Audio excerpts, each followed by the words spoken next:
వినిపించుచున్నప్పుడే ఉద్రేకమును రేపక స్థిరమైన ఉజ్జీవము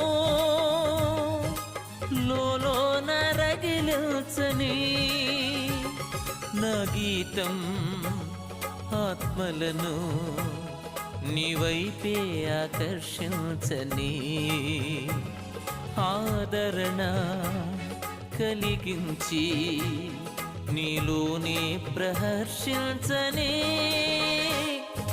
నీ మాట నా పాటగా అనుక్షణం పాడనే